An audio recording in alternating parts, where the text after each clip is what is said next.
An introduction to the Convention Estates webmail system called RoundCube. Hello, awesome SIA leaders. Today we're going to talk about RoundCube. RoundCube is the new web-based mail checking system for Convention Estates. For those of you who've been around, we used to have Zimbra Mail, and Zimbra Mail has now been replaced by RoundCube.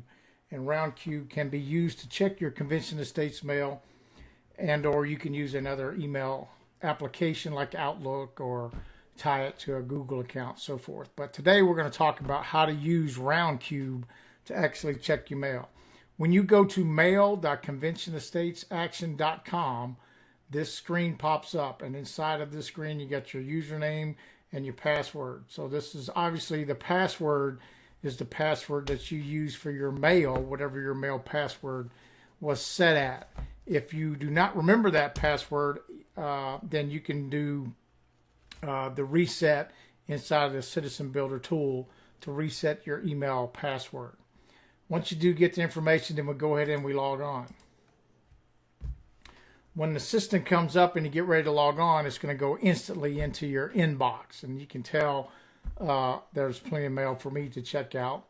But the first thing I want to talk about this particular process is once you get in here, if you want to change your password again, if you had a state director or another SIA go in and change your password and you want to change it again, or if you're ready for a new password, then you can change it by going to the settings, and then you can look under the settings and you can see where it says password.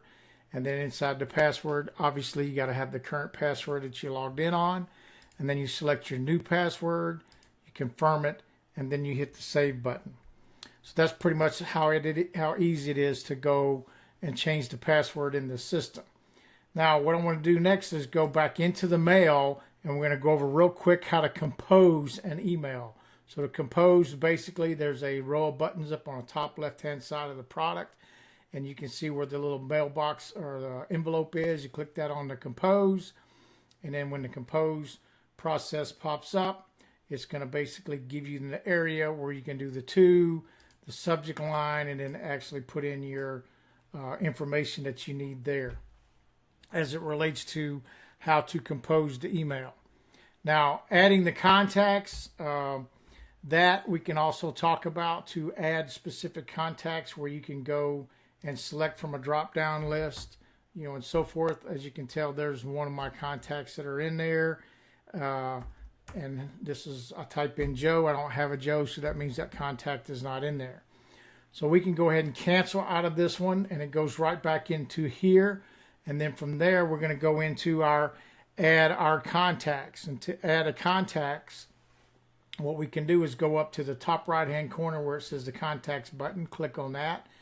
And then you can do a personal contact or a personal address, or automatically collect it. If you do automatically collect it when somebody sends you an email, it's going to collect them and put them in your contact. But there's a big plus button down here where you can do different groups, or you can do it by the contact. So if I want to add a contact, I hit the plus button here, and then it brings up all the information, and I fill it all out, and hit the save button down here to add that specific contact within the product itself. So the next thing I want to talk to you about is what a lot of people like to use is the signature.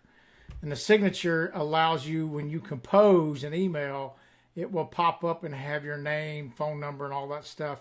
So it's all automatically set up where you don't have to worry about actually doing a signature, or every time you do an email, type in your name or your phone number or contact information.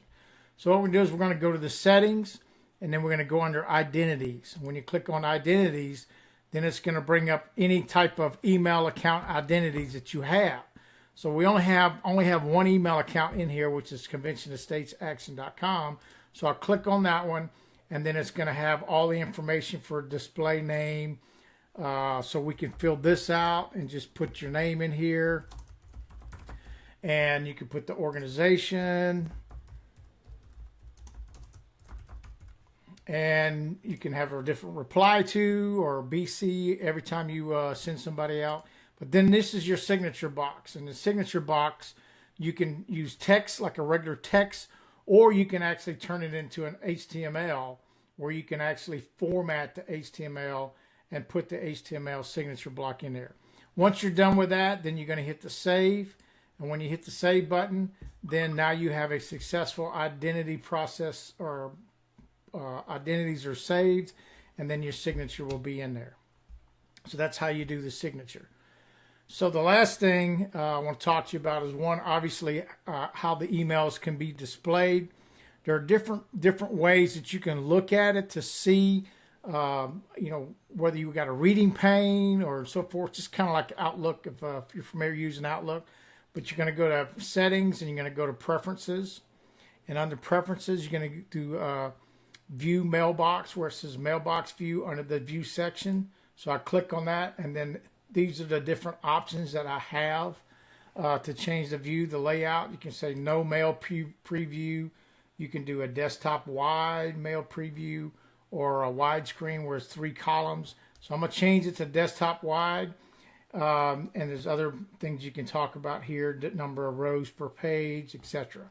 I'm going to go ahead and hit save, and then we'll go back to the mail, and then you can see what it did. It put an actual desktop wide preview at the bottom, so when I click on an email, it's going to preview it at the bottom. So that's basically how you change the view.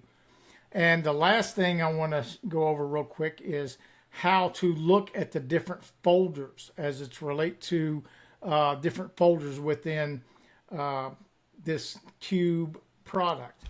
And right now there's the inbox, and these are all the folders that are showing here.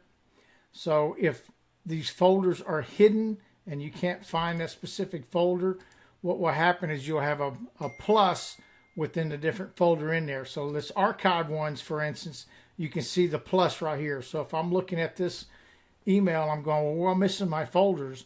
If you look at the little plus button and click it down, then it's going to show you additional folders that are within that folder. So that's how you can tell that you have additional folders.